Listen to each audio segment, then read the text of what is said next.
1 year का Bible reading plan.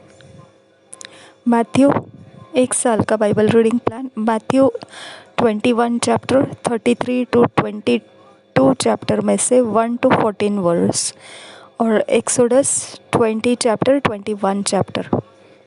मत्ती रचित सुसमाचार 1 साल का बाइबल रीडिंग प्लान। मत्ती रचित सुसमाचार 21 अध्याय 33 वचन से शुरू करना है।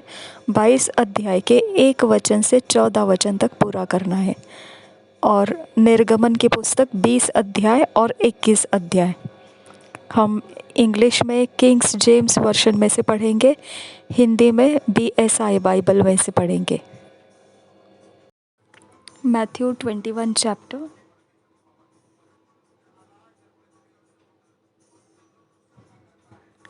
33 verse.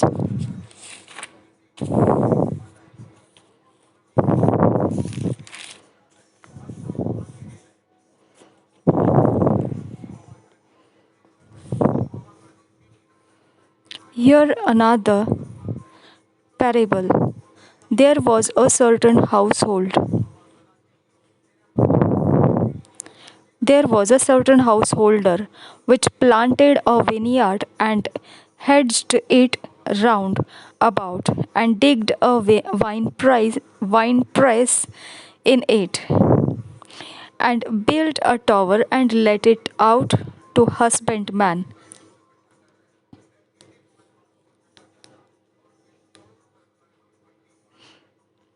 and went into a far country. And when the time of the fruit drew near, he sent his servants to the husbandman that they might receive the fruits of it.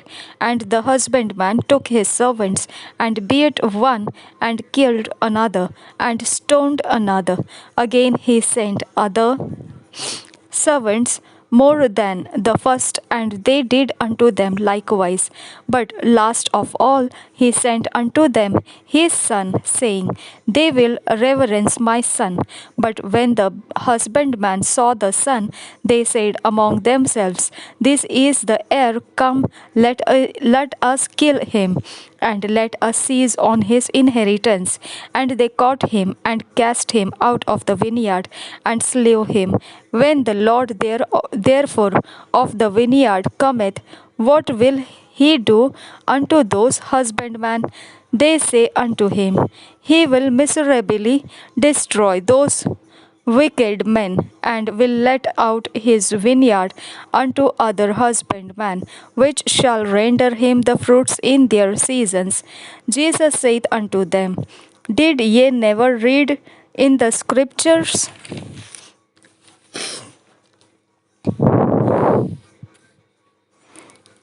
The stone which the builders rejected, the same is become the head of the corner. This is the Lord's doing, and it is marvelous in our eyes.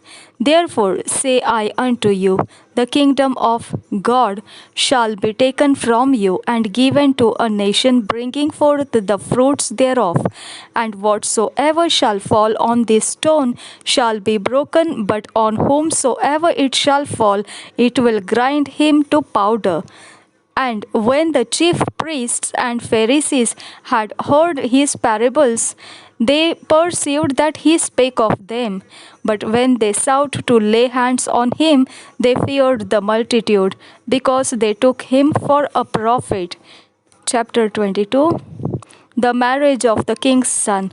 Tribute to be paid to Caesar. First word से पढ़ेंगे। And Jesus answered and spake unto them again by parables, and said, The kingdom of heaven is like unto a certain king, which made a marriage for his son, and sent forth his servants to call them that were hidden to the wedding, and they would not come.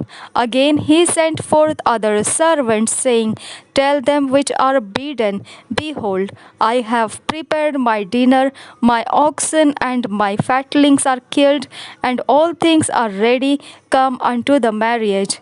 And they made light of it, and went their ways, one to his farm, another to his merchandise. And the remnant took his servants and entreated them spitefully, and slew them. But when the king heard thereof, he was wroth, and he sent forth his armies and destroyed those murderers and burned up their city.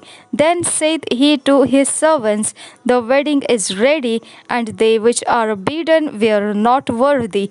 Go ye therefore into the highways, and as many as shall find, bid to the marriage.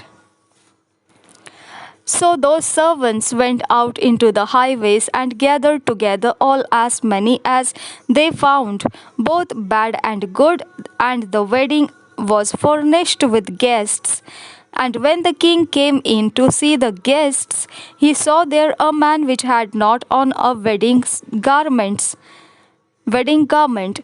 And he said unto him, Friend, how camest thou in hither, not having a wedding garment? And he was speechless.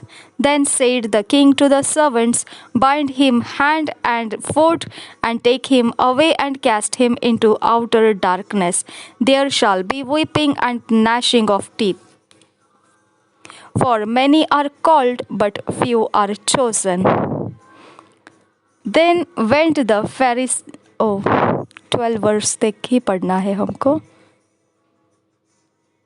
14 verse तक ही पढ़ना है, हमने पढ़ लिया उसको. For many are called but few are chosen.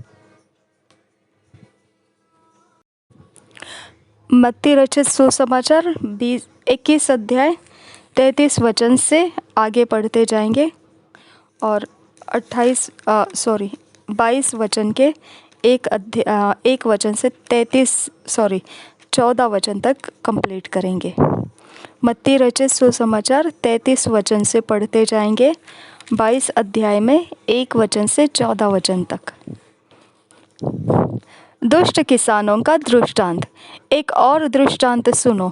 एक गृह स्वामी था जिसने दाख की बारी लगाई, उसके चारों ओर बाड़ा बांधा, उसमें रस का कुंड खोदा और गुम्मट बनाया, और किसानों को उसका ठेका देकर परदेश चला गया.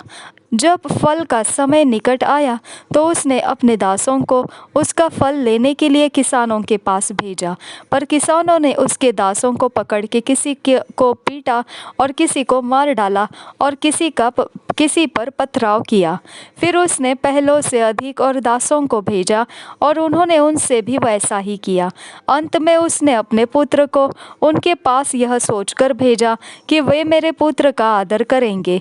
परंतु किसानों ने पुत्र को देखकर आपस में कहा, यह तो वारिस है, आओ इसे मार डालें और इसकी मिरास ले ले.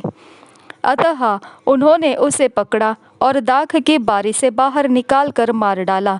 इसलिए जब दाख की बारी का स्वामी आएगा तो उन किसानों के साथ क्या करेगा? उन्होंने उससे कहा, वह उन बुरे लोगों को बुरी रीति से नष्ट करेगा और दाख की बारी का ठेका दूसरे किसानों को देगा, जो समय पर उसे फल दिया करेंगे. यीशु ने उनसे कहा, क्या तुमने कभी पवित्र शास्त्र में यह नहीं पढ़ा, जिस पत्थर को राजमिस्त्रियों ने निकम्मा ठहराया था, वही कोने के सिरे का पत्थर हो गया. यह प्रभु की ओर से हुआ और हमारी दृष्टि में अद्भुत है. इसलिए मैं तुमसे कहता हूँ कि परमेश्वर का राज्य तुमसे ले लिया जाएगा और ऐसी जाति को जो उसका फल लाए दिया जाएगा. जो इस पत्थर पर गिरेगा वह चकनाचूर हो जाएगा, और जिस पर वह गिरेगा उसको पीस डालेगा. प्रधान याजक और फरीसी उसके दृष्टांतों को सुनकर समझ गए कि वह उनके विषय में कहता है, और उन्होंने उसे पकड़ना चाहा, परंतु लोगों से डर गए क्योंकि वे उसे भविष्यद्वक्ता मानते थे. विवाह भोज का दृष्टांत. 22 अध्याय 1 से 14 वचन तक पढ़ेंगे. यीशु फिर उनसे दृष्टांतों में कहने लगा, स्वर्ग का राज्य उस राजा के समान है जिसने अपने पुत्र का विवाह किया, और उसने अपने दासों को भेजा कि निमंत्रित लोगों को विवाह के भोज में बुलाए, परंतु उन्होंने आना न चाहा. फिर उसने और दासों को यह कहकर भेजा, निमंत्रित लोगों से कहो, देखो मैं भोज तैयार कर चुका हूँ, मेरे बैल और पले हुए पशु मारे गए हैं और सब कुछ तैयार है, विवाह के भोज में आओ। परंतु वे उपेक्षा करके चल दिए, कोई अपने खेत को, कोई अपने व्यापार को। अन्य लोगों ने जो बच रहे थे उसके दासों को पकड़कर उनका अनादर किया और मार डाला। तब राजा को क्रोध आया और उसने अपनी सेना भेजकर उन हत्यारों को नाश किया और उनके नगर को फूंक दिया। तब उसने अपने दासों से कहा, विवाह का भोज तो तैयार है, परंतु निमंत्रित लोग योग्य नहीं ठहरे। इसलिए चौराहों पर जाओ और जितने लोग तुम्हें मिले सबको विवाह के भोज में बुला लाओ। अतः उन दासों ने सड़कों पर जाकर क्या बुरे क्या भले जितने मिले सबको इकट्ठा किया और विवाह का घर अतिथियों से भर गया। जब राजा अतिथियों को देखने भीतर आया तो उसने वहाँ एक मनुष्य को देखा जो विवाह का वस्त्र नहीं पहने था। उसने उससे पूछा, हे मित्र, तो विवाह का वस्त्र पहने बिना यहाँ क्यों आ गया? उसका मुंह बंद हो गया।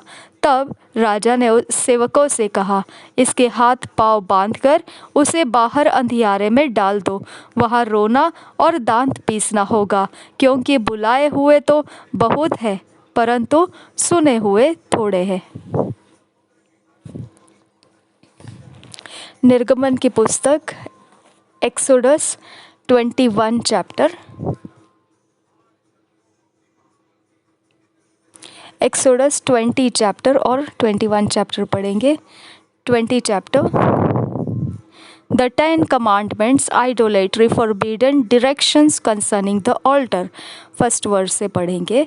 And God spake all these words, saying, I am the Lord thy God, which have brought thee out of the land of Egypt, out of the house of bondage. Thou shalt have no other gods before me. Thou shalt not make unto thee any graven image, or any likeness of anything that is in heaven above, or that is in the earth beneath, or that is in the water under the earth. Thou shalt not bow down thyself to them, nor serve them, for I, the Lord thy God, am a jealous God, visiting the iniquity of the fathers upon the children, unto the third and fourth generation of them that hate me, and shewing mercy unto thousands of them that love me and keep my commandments. Thou shalt not take the name of the Lord thy God in vain, for the Lord will not hold him guiltless that taketh his name in vain. Remember the Sabbath day to keep it holy. 6 days shalt thou labor and do all thy work, but the seventh day is the Sabbath of the Lord thy God. In it thou shalt not do any work, thou, nor thy son, nor thy daughter, thy manservant, nor thy maidservant, nor thy cattle, nor thy stranger that is within thy gates. For in 6 days the Lord made heaven and earth, the sea and all that in them is, and rested the seventh day. Wherefore the Lord blessed the Sabbath day and hallowed it. Honor thy father and thy mother, that thy days may be long upon the land which the Lord thy God giveth thee.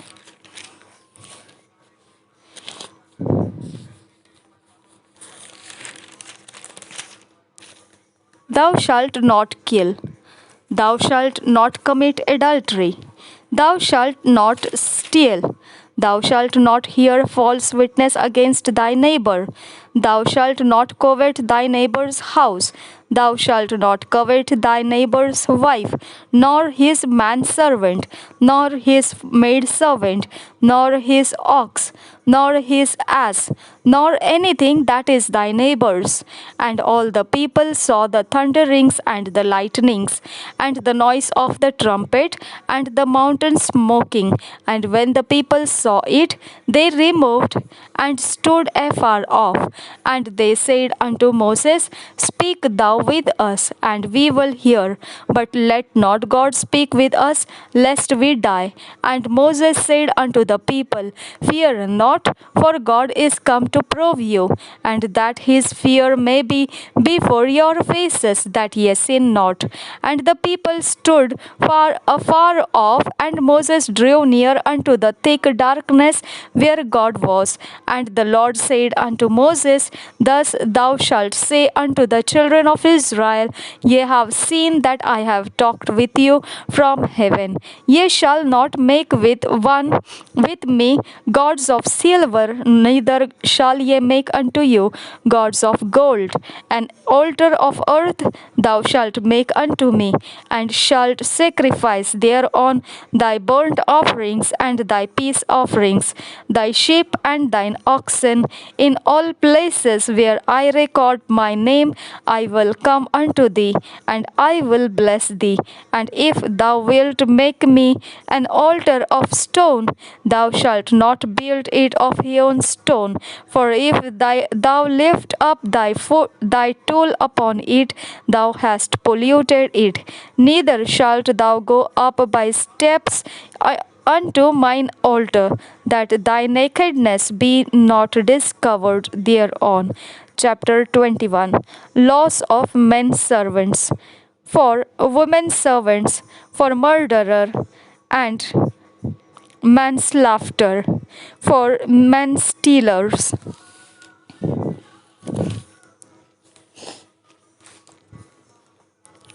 for cursers of parents, for smiters, etc. Now these are the judgments which thou shalt set before them. If हम chapter 21 पढ़ रहे. Now these are the judgments which thou shalt set before them. If thou buy an Hebrew servant, 6 years he shall serve, and in the 7th he shall go out free for nothing. If he came in by himself, he shall go out by himself. If he were married, then his wife shall go out with him.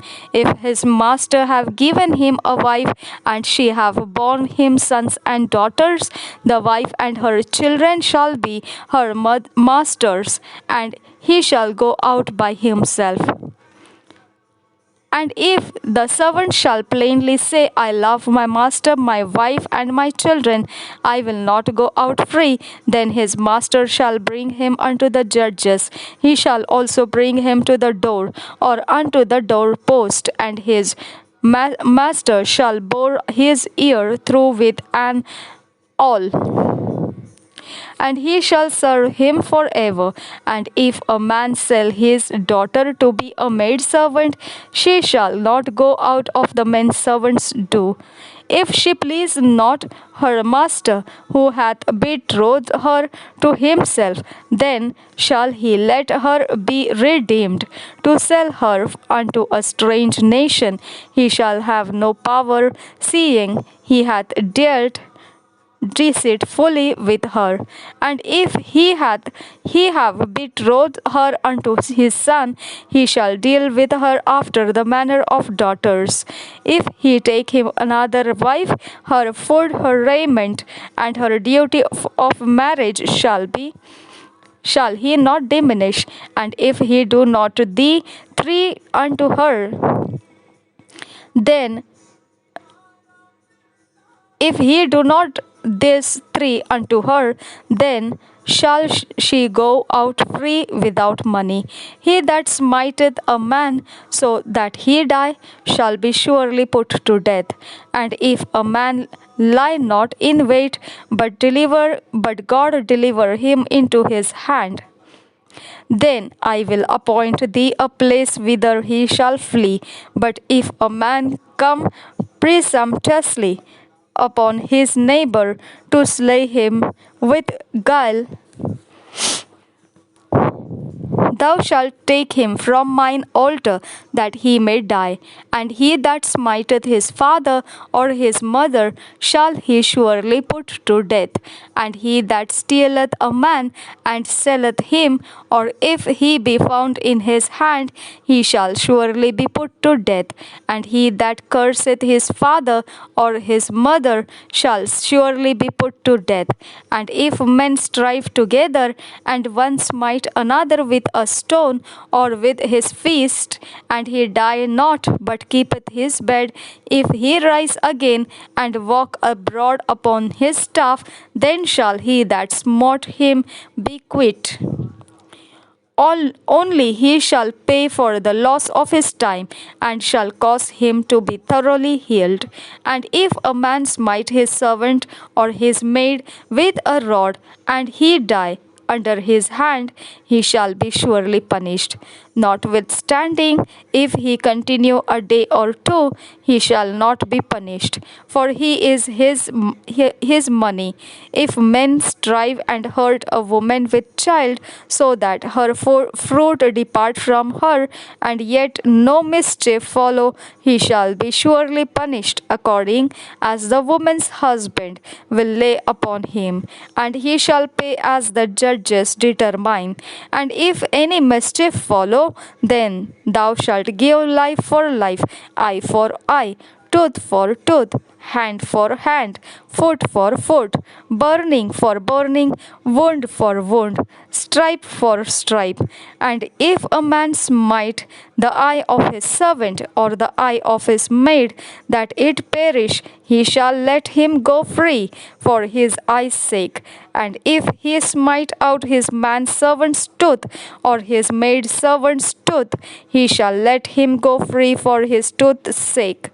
If an ox gore a man or a woman that they die, then the ox shall be surely stoned, and his flesh shall not be eaten, but the owner of the ox shall be quit. But if the ox were wont to push with his born in time past, and it hath been testified to his owner, and he hath not kept him in, but that he hath killed a man or a woman, the ox shall be stoned, and his owner also shall be put to death. If there be laid on him a sum of money, then he shall give for the ransom of his life whatsoever is laid upon him, whether he have gored a son or have gored a daughter. According to this judgment shall it be done unto him. If the ox shall push a manservant or a maidservant, he shall give unto their master 30 shekels of silver, and the ox shall be stoned. And if a man shall open a pit, or if a man shall dig a pit and not cover it, and an oxen or an ass fall therein, the owner of the pit shall make it good, and give money unto the owner of them, and the dead beast shall be his. And if one man's ox hurt another's, that he die, then they shall sell the live ox and divide the money of it, and the dead or ox also they shall divide. Or if it be known that the ox hath used to push in time past, and his owner hath not kept him in, he shall surely pay ox for ox, and the dead shall be his own. निर्गमन की पुस्तक 20 अध्याय पहले वचन से पढ़ेंगे।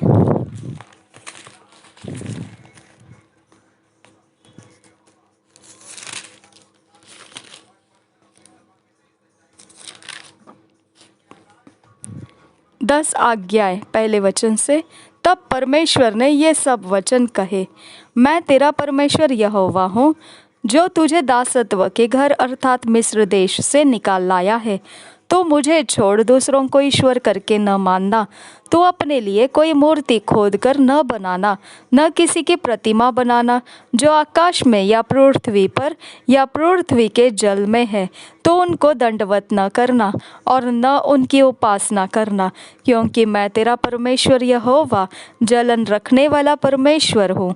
और जो मुझसे बैर रखते हैं उनके बेटों पोतों और परपोतों को भी पितरों का दंड दिया करता हूँ, और जो मुझसे प्रेम रखते और मेरी आज्ञाओं को मानते हैं उन हजारों पर करुणा किया करता हूँ। तू अपने परमेश्वर का नाम व्यर्थ न लेना, क्योंकि जो यहोवा का नाम व्यर्थ ले वह उसको निर्दोष न ठहराएगा। तो विश्राम दिन को पवित्र मानने के लिए स्मरण रखना। 6 दिन तो परिश्रम करके अपना सब काम काज करना, परंतु 7वां दिन तेरे परमेश्वर यहोवा के लिए विश्राम दिन है। उसमें न तो किसी भांति का काम काज करना, और न तेरा बेटा न तेरी बेटी, न तेरा दास न तेरी दासी, न तेरे पशु, न कोई परदेशी जो तेरे फाटकों में के भीतर हो, क्योंकि 6 दिनों में यहोवा ने आकाश और पृथ्वी और समुद्र और जो कुछ उनमें है सबको बनाया, और 7वें दिन विश्राम किया। इस कारण यहोवा ने विश्राम दिन को आशीष दी और उसको पवित्र ठहराया। तू अपने पिता और अपनी माता का आदर करना, जिससे जो देश तेरा परमेश्वर यहोवा तुझे देता है उसमें तू बहुत दिन तक रहने पाए। तू खून न करना, तू व्यभिचार न करना, तू चोरी न करना, तू किसी के विरुद्ध झूठी साक्षी न देना, तू किसी के घर का लालच न करना, न तो किसी की स्त्री का लालच करना, और न किसी के दास दासी या बैल गदहे का, न किसी वस्तु का लालच करना। लोगों का भयभीत होना। 18 वचन से आगे सब लोग गर्जन और बिजली और नरसिंगे के शब्द सुनते और धुआं उठते हुए पर्वत को देखते रहे, और देख के कांप कर दूर खड़े हो गए। और वे मूसा से कहने लगे, तू ही हमसे बातें कर, तब तो हम सुन सकेंगे, परंतु परमेश्वर हमसे बातें न करे, ऐसा न हो कि हम मर जाएं। मूसा ने लोगों से कहा, डरो मत, क्योंकि परमेश्वर इसलिए आया है कि तुम्हारी परीक्षा करे, और उसका भय तुम्हारे मन में बना रहे कि तुम पाप न करो। और वे लोग दूर ही खड़े रहे, परंतु मूसा उस घोर अंधकार के समीप गया जहाँ परमेश्वर था। वेदी से संबंधित नियम। 22 वचन से आगे तब यहोवा ने मूसा से कहा, तो इस्राएलियों को मेरे ये वचन सुना। तुम लोगों ने आप ही देखा है कि मैंने तुम्हारे साथ आकाश से बातें की है। तुम मेरे साथ किसी को सम्मिलित न करना, अर्थात अपने लिए चांदी या सोने में से देवताओं को न गढ़ लेना। मेरे लिए मिट्टी की एक वेदी बनाना, और अपनी भेड़ बकरियों और गाय बैलों के होम बलि और मेल बलि को उस पर चढ़ाना। जहाँ जहाँ मैं अपने नाम का स्मरण कराऊं, वहाँ वहाँ मैं आकर तुम्हें आशीष दूंगा।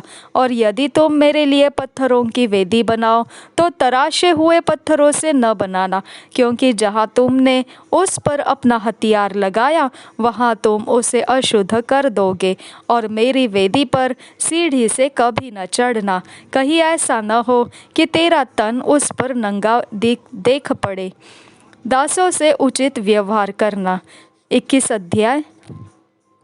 फिर जो नियम तुझे उनको समझाने हैं वे ये है, जब तुम कोई इब्री दास मोल लो तब वह 6 वर्ष तक सेवा करता रहे, और 7वें वर्ष स्वतंत्र होकर सेंत मेंत चला जाए। यदि वह अकेला आया हो तो अकेला ही चला जाए, और यदि पत्नी सहित आया हो तो उसके साथ उसकी पत्नी भी चली जाए।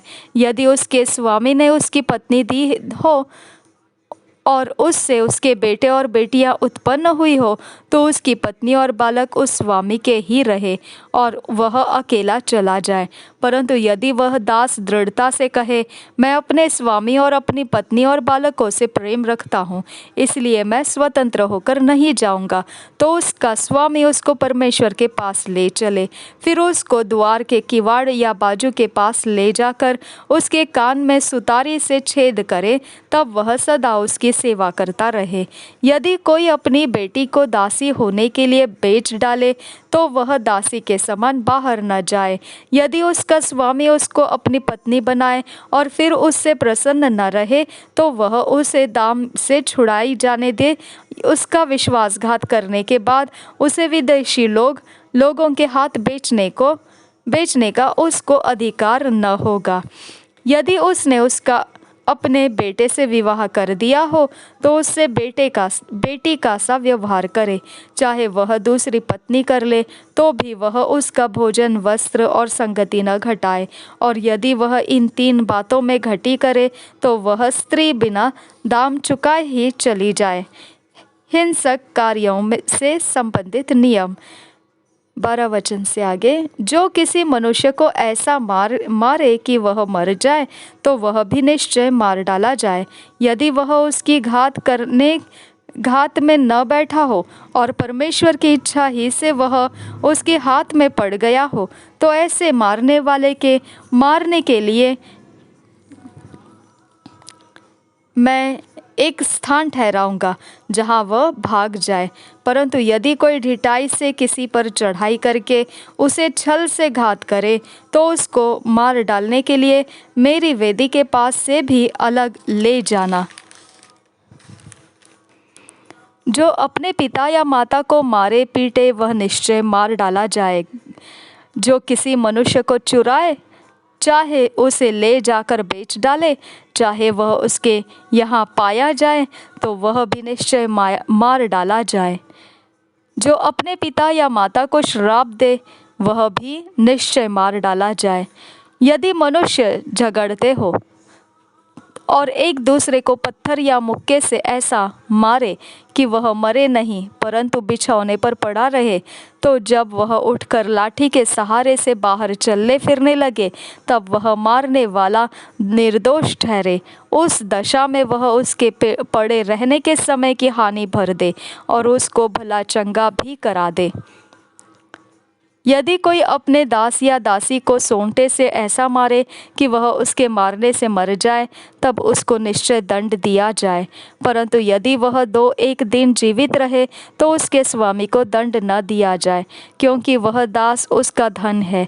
यदि मनुष्य आपस में मारपीट करके किसी गर्भिणी स्त्री को ऐसी चोट पहुंचाए कि उसका गर्भ गिर जाए परंतु और कुछ हानि न हो तो मारने वाले से उतना दंड लिया जाए जितना उस स्त्री का पति पंच के समिति से ठहराए। परंतु यदि उसका और कुछ हानि पहुँचे तो प्राण के बदले प्राण का और आँख के बदले आँख का और दांत के बदले दांत का और हाथ के बदले हाथ का और पाँव के बदले पाँव का और दाग के बदले दाग का और घाव के बदले घाव का और मार के बदले मार का दंड हो। जब कोई अपने दास या दासी की आंख पर ऐसा मारे कि फूट जाए तो वह उसकी आंख के बदले उसे स्वतंत्र करके जाने दे। और यदि वह अपने दास या दासी को मार के उसका दांत तोड़ डाले तो वह उसके दांत के बदले उसे स्वतंत्र करके जाने दे। पशु के स्वामी का उत्तरदायित्व। यदि बैल किसी पुरुष या स्त्री को ऐसा सींग मारे कि वह मर जाए तो वह बैल निश्चय पथराव करके मार डाला जाए और उसका मांस खाया न जाए, परंतु बैल का स्वामी निर्दोष ठहरे। परंतु यदि उस बैल की पहले से सींग मारने की आदत पड़ी हो और उसके स्वामी ने जताए जाने पर भी उसको न बांध रखा हो और वह किसी पुरुष या स्त्री को मार डाले, तब तो उस बैल पर पथराव किया जाए और उसका स्वामी भी मार डाला जाए। यदि उस पर छुड़ौती ठहराई जाए तो प्राण छुड़ाने को जो कुछ उसके लिए ठहराया जाए उसे उतना ही देना पड़ेगा। चाहे बैल ने किसी बेटे को चाहे बेटी को मारा हो, बेटे को चाहे बेटी को मारा हो, तो भी इसी नियम के अनुसार उसके स्वामी के साथ व्यवहार किया जाए। यदि बैल ने किसी दास या दासी को सींग मारा हो तो बैल का स्वामी उस दास के स्वामी को 30 शेकेल रुपया दे और उस बैल पर पथराव किया जाए। यदि कोई मनुष्य गड्ढा खोलकर या खोदकर उसको न ढांपे और उसमें किसी का बैल या गदहा गिर पड़े तो जिसका वह गड्ढा हो वह उस हानि को भर दे, वह पशु के स्वामी को उसका मोल दे और लोथ गड्ढे वाले की ठहरे। यदि किसी का बैल किसी दूसरे के बैल को ऐसी चोट लगाए कि वह मर जाए, तो वे दोनों मनुष्य जीते बैल को बेचकर उसका मोल आपस में आधा आधा बांट ले और लोथ को भी वैसा ही बांटे। यदि यह प्रकट हो कि उस बैल की पहले से सींग मारने की आदत पड़ी थी, पर उसके स्वामी ने उसे बांध नहीं रखा, तो निश्चय वह बैल के बदले बैल भर दे और लोथ उसी की ठहरे।